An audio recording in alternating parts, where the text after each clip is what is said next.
Warning: our YouTube channel and its videos may contain scenes, language, and content that may not be appropriate for all audiences. These videos include surveillance footage, undercover pursuit of suspects, actual police and rescue operations, and fearless confrontations. If you do not approve of the content, please do not watch our videos. If you wish to continue, we strongly advise that you proceed with caution. Viewers' discretion is advised.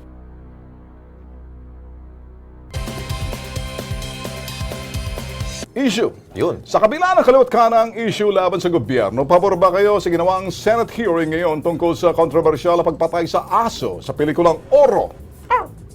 What do you think? Aso ang pinag-uusapan doon. Oo, di ba?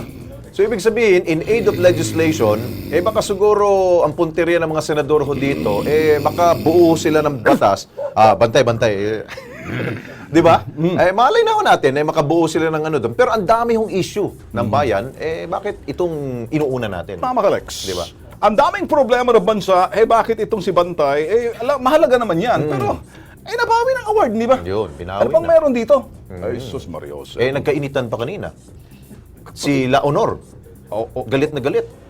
Yan ang usapan. At tinawag na, sinungaling! Yung isang ano doon, yung direktor. Ganun ba? Oo, grabe, uminit ang ano. Buti na lang, nandun si ano eh. Nandun si GM, Team Orbos. Ay. Eto sabi, batay. Okay. Uy, ipakainin nyo na nga yun. Huwag nyo saktan, ha? Nagugutom na ng aso. Okay. Si Mineton, sabi niya, bakit pa? Di ba nasa batas na yung bawal pumatay ng aso?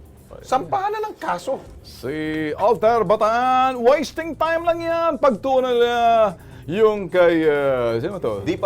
D5, bakit binasura yung kaso niya sa Supreme Court?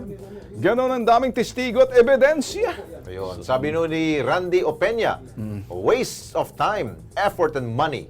Si Maricar Crisostomo, oo, pabor ako, Sir Alex at Sir Ben. Kaso nga lang, bakit parang tagal matapos ang issue na yan? Dahil mas marami pa dapat tutukan sa ating bansa tulad ng contractualization. Yun, malaking story yun. Ito, sabi na rin po ni wasting our time, wasting time. Sabi ni NG Amayim.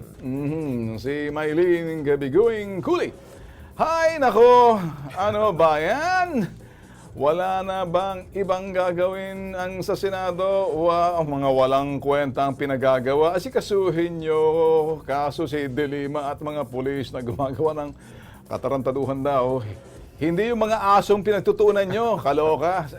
Ito huy, sentimiento ng taong bayan. Hindi ho natin pwedeng baguhin ng kanilang pong saloobin. Ay, hiningan ho natin sila ng kanilang pong saloobin. Ito, si Sandy Adora. Puro lang hearing. Wala namang nangyayari. Wala na ako tiwala sa Senate hearing na yan. Yun, galit na galit si Sandy. Linawin lang natin, Lex, ito hong programa na to, hindi ho namin sinasala yung mga emosyon at mga damdamin ng taong bayan. Kaya meron tayong sala ng mga balita. At hindi ho kami nagsasala yung sinasala ho namin yung issue.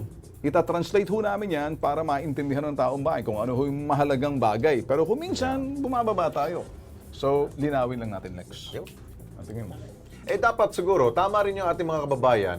Marami mga issues na dapat itong pagtuunan ng pansin natin po mga senador.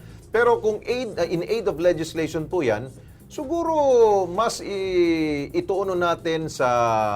Kung meron ng batas laban ho dyan, siguro paigtingin. Baka siguro yung enforcement siguro ang kulang. Hindi siguro batas. Enforcement ang kulang ho dyan. Yun lang sa akin.